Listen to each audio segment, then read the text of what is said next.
Okay. All right, so we want to know, how do we calculate our cycle time, aka how fast do we make the clock? Well, here's a good question. Do we want our clock rate to be a high number or a low number? It depends on everything. Isn't it the, I have trained you well. isn't it the most limiting operation? So you want Oh, sure. No, that's very specific, but I'm asking a general question. You as the end consumer, do you want a high frequency or a low frequency? Low. Typically high means it's going to be faster. It'll be faster. In general, you want it to be high. In what case would you want it to be low, Perry? Because you are correct. It can be low. No, I mean, I don't know. Don't know? All right. How about So a lower frequency. What's that? if you can't cool it? Cool. Sure. If you have cooling problems or power, you want to save on power. In general, higher frequencies consume more It takes power. more power. So there might be a power constraint. But for the most part, you want your frequency to be as high as possible because we want this processor to get everything done as soon as it can, and humans are impatient and don't like waiting. Right? Yeah, Yep. that's true. And when you look at a processor, the bigger the megahertz is. Well, that's just Also one. more hertz. It hurts a more lot. cores. Well, there are many things that are going to go into calculating your performance, as we will see very thoroughly in this class. One of them is definitely your clock rate. So signal propagation, that's the electron flow over the wires. It's set by the speed of light. That should really say the upper bound is set by the speed of light.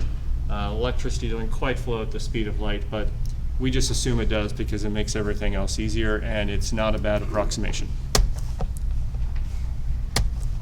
All right, time through a mux. Hey, it's that. Or that. Time through, oh, we didn't talk about that. So what's the time here? And let's go over here. I cannot He's the remember. worst. You know, I actually don't memorize these, so I'm trying to have to remember. And with the What was the gate delay through an and? One. See, a lot of your assignments, you put something like 3. Guys, it's 1. There's 2 inputs to an and, it's 1. All right, what was an and? Or and, sorry. And two. Yeah, I think it was 2. How about an or? I'm pretty sure it was a 2 as well. What were some other good ones? Not. Not as one. Not as one. Or is like 3. Yeah, And no. I'm trying to, someone look up line with nor. I thought the nor was 1 as well. There was a trick to make it 1. No, because you can make it like a not or and that makes it 3. You can do a not or and make it 3, but I thought there was another way to do a nor with straight transistors that made it 1. I don't remember. I think our note says 3. Okay, so we said 3. Wham. I think it was nor and XOR that was like 3. And the XOR I do believe is 3. Still with a good internet, I can never remember the nor. I thought there was a good trick to make nors 1. Alright. But XOR I do remember is 3. So what's the gate delay here? Yes. 4 or 5, depending if you count the not. A lot of times we don't count the not. Why do we not count the not? It happens so fast where. And good guess. Not instantaneously. Good guess, but no. Good guess. So electricians find a way around it. Yes. What was that? What was it? Why do we a lot of times ignore the not? It doesn't matter. It. Think about your D flip-flop. How many outputs? Or yes? It's 2 outputs, one's positive, one's negative. Right. So when you're getting the not, or when you're getting something from a register, you're getting both the answer and the not of it. So you already have the not. We don't draw it here because who likes to draw more lines? No one. So we just keep in mind that if you're reading from a register, you get both or you get both the regular and the knotted, or the complement. So 4, maybe 5, depending on if this is deep in a circuit where you only have 1. And Verilog can, of course, fix that all up for you. We didn't talk about the tri-state version, so we're not going to worry about it. Time through a register file. Whew! How long did it take to go through a decoder? Well, I do upload these. I know, but I don't remember. Oh, that. Yeah, I don't upload that either. Did anyone look up the NOR, by the way? Help me out, guys. I looked it up, but then it uses a different metric I didn't understand, so I was just confused.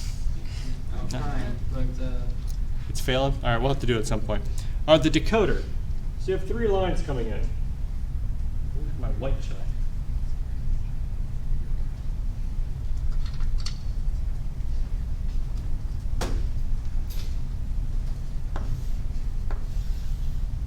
So for that first line,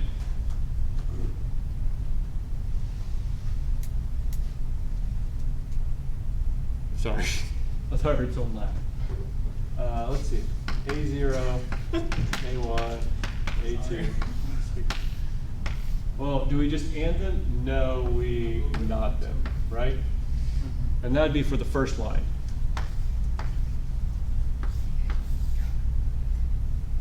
Yeah, we're gonna do this.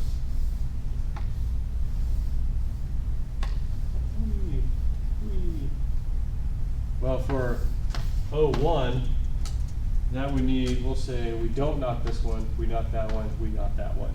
So basically a decoder is a giant parallel array of all these ANDs to signify which line in order to activate. Well, what's the gate delay of these ANDs? 2. Close. How many inputs does this AND have? 3. So it's not 2 delay, it's going to be 4 because you have to feed an AND into another AND in order to get this. So these have 4. So that means that those 3x8 decoders are going to have a gate delay of 4. We have, how many registers do we have again? Is it 32 or 16? I can't remember. I need to update the. you said it's 32 registers and then 33 is the So 32. program counter, and then 34 is the Sure. So we don't have 3 lines coming in, we have 5. So that means 5 lines are going to an AND. What's the gate delay of that one? Let's see. No, it's not going to be 10. So 4 is still 4, and then 5 is going to be another 2, so that'll be 6. And let me draw that for you real quick.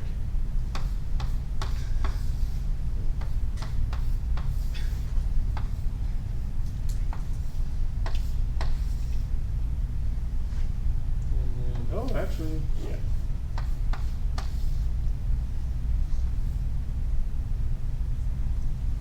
Two, 4, 6. Yeah. Because these two happen in parallel, and then it has to sequentially go into here before it can go into the next one. Close. I mean, I'm not saying you're wrong. There are 4 ANDs in here, but there is a way to at least simplify this. All right, so that's going to be a gate delay of 6 on the decoders. How long does it take to read from a register?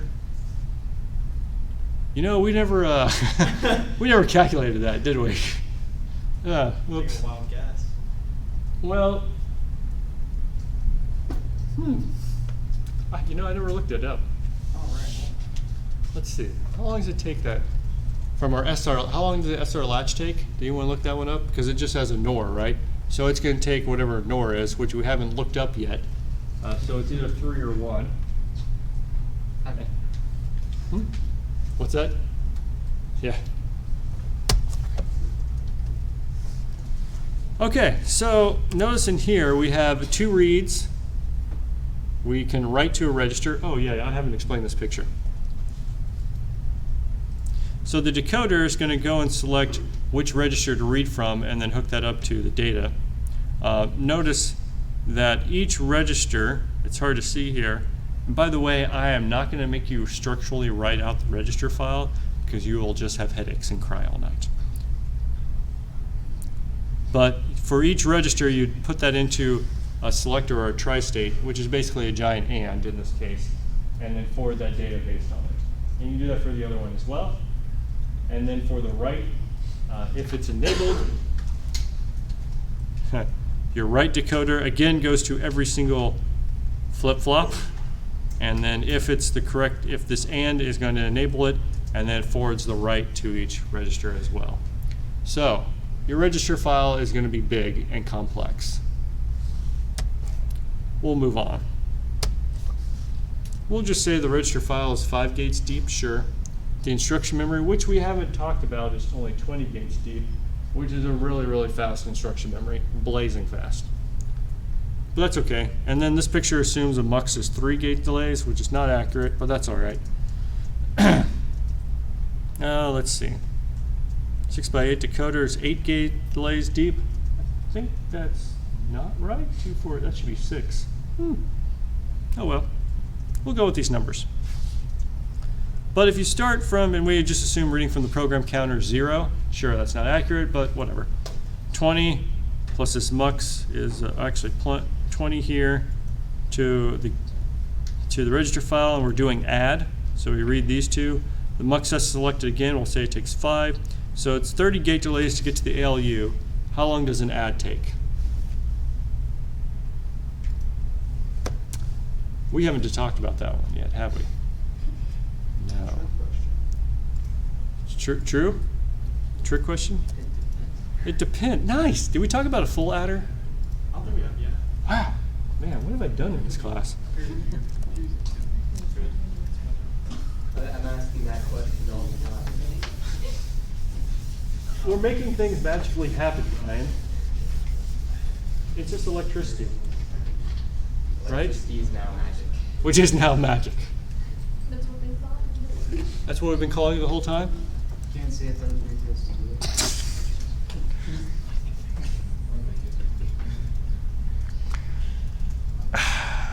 All right. So we have 3 inputs. A, B, C.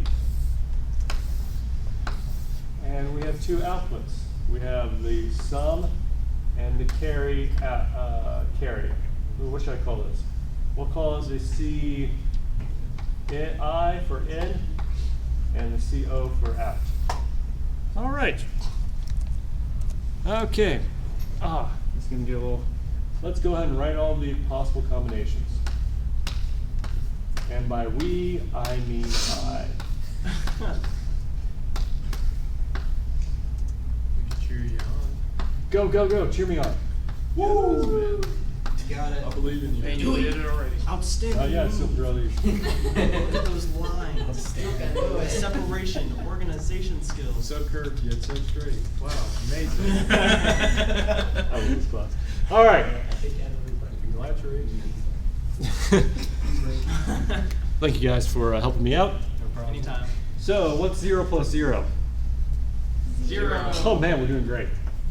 There's no carry going out. Okay, great. What's 0 plus 1?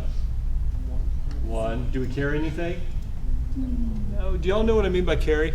Look at the previous ones. Yeah, we talked about this, didn't we? Both ones, then you carry the. Yeah, we'll carry it on. It's like when you're adding, 9 plus 2, you gotta carry 1 bit over, because y'all learned real math and not the fake math, right? Yes. Good. What's that? Nothing. Aren't you excited for all the kids that learn real math to get to college? I'm What are gonna. you gonna do when you get to that generation? My understanding actually is that most of those kids, when they get to high school, learn it this way. They just have to relearn it. So it may be okay. We'll find out. I'll find out. Good luck. Yeah. Maybe I'll quit. I don't know. Yeah. All right, 1 plus 0. Hey, wait, it's the same thing. All right, how about 1 plus 1? What's that? What's the sum? It's 0. The sum is 0. Carry down here. And the carry is 1. Yeah. Yeah. Oh my god. All right, what's 1 plus 0 plus 0? 1. No carry. What's 1 plus 0 plus 1? 0. 0. And the carry is 1. And what's 1 plus 1 plus 0? 0. 0 carry 1. And 1 plus 1 plus 1 plus 1. 1 carry 1. Yeah. All right, now there's the truth table. We got to make the circuit. Yeah. Oh yeah. Whew. So we got S and we have C out. So, and we got 3 inputs.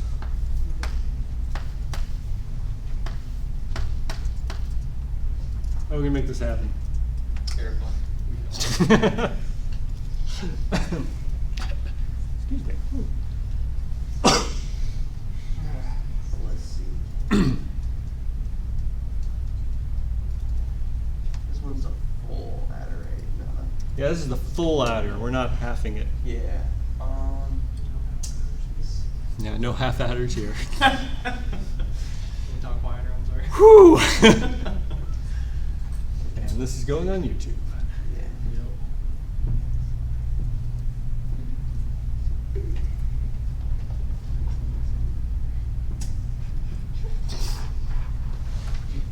Yes. Well, the NOR gate was 11 over, Is what? 11 over 3. 11 over 3. Yeah, that's what I found. Yeah.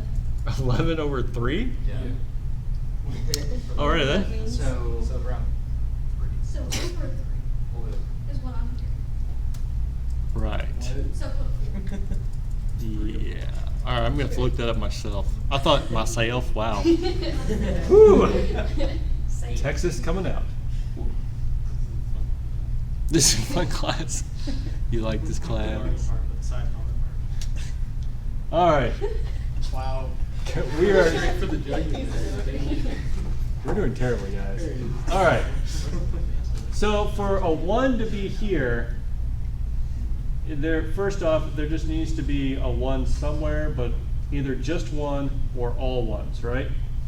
Just 1 1 or all 1s. So let's think about the just 1 case first.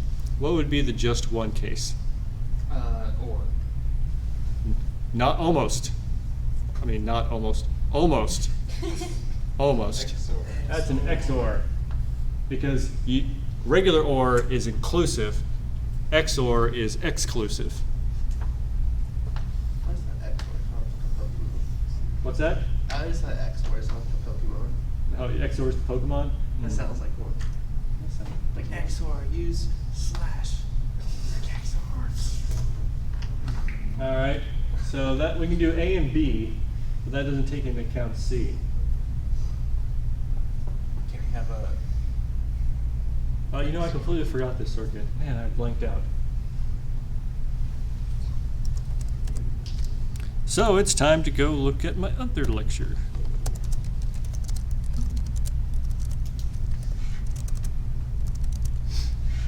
Oh, adders. I have a whole thing on adders. All right, let's start this one. So this combination of logic, design, arithmetic operations, I took it from someone who decided not to put their name on it, so I have no idea how to cite them. There you go. See, anonymous. Anonymous. Yeah. I have a feeling they're Chinese. Maybe it's time to Just like. I just, What gave you that? it just gave me just a little hint. I can tell that's not Japanese. That is definitely Chinese, Mandarin, or I guess you could also say Cantonese, but whatever. All right, so we're going to talk about the half adder, the full adder, and the ripple carry adder, as well as the carry look ahead adder. By the way, these are not all the adders that exist. Nowhere near. 1-bit adder. It takes 2 bits and sums them. That's amazing. Hey, look, there it is. So the sum here is the XOR. Hey guys, in case you haven't seen it, the circle with an X or a cross is XOR. Was that the symbol they used in discrete math, by the way? Yeah, they even got an XOR. Not running. I think she said we were. Someone's taking discrete math, right? Yeah, they said they weren't going to teach us XOR. Really? Or at the very least, not yet. Interesting. Either not going to or not yet. All right, so sum is the XOR of A. Notice that this is without the carry in, so it's a half adder. And then the carry is what? The and of the 2. Right. So that's easy. That makes a half adder what? What's the gauge delay on the half adder then? You can just look down there.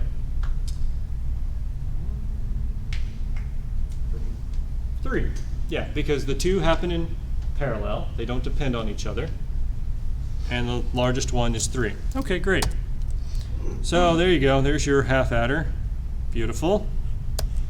But in-bit addition is going to require us to know the carry, because we need to, if we're adding these 2 numbers right here, we need to be able to carry something on top. So we need to also add a 1-bit carry in, which is going to be called a full adder. Hey, is that what I drew over there?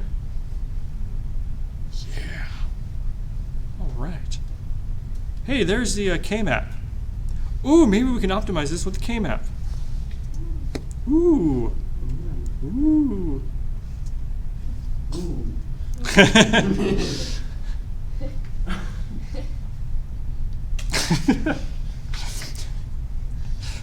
Why are you so hesitant? All right.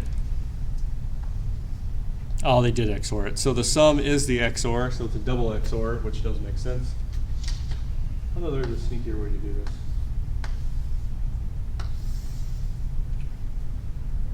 All right, and then the other one is what? Just a bunch of ands? Oh, that's kind of ugly. There's got to be a simpler way to do the carry. No? Really?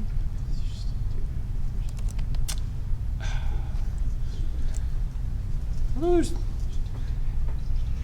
two half adders together. Is that what- That's what it looks like they did. yeah, they did. It's ingenious. It's ingenious. Would that be a whole level? So- A lot of wires, though. Of course. Look, I just show up to class. No, I'm kidding. All right, so you do the two half adders. Now there's a simpler way to do this. No? Okay, fine. So the other way to get the carry, That's the diagram I found on Google. it was? I really remember something similar being, but all right. Close. What's the gate delay to get to the sum here? Yeah. Someone said 6. 3 plus 3. All right, how about to get to this carry out? Well, when does that happen? Basically, that happens when you have 2 of anything, right? Right? You have 2 of something. So you basically just need to have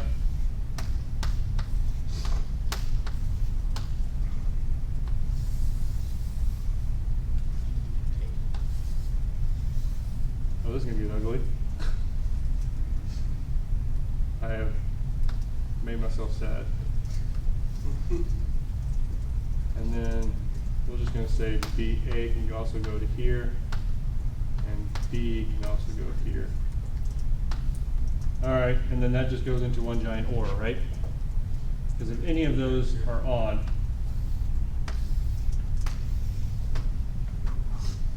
so 2, 2, 2, how long does that OR take?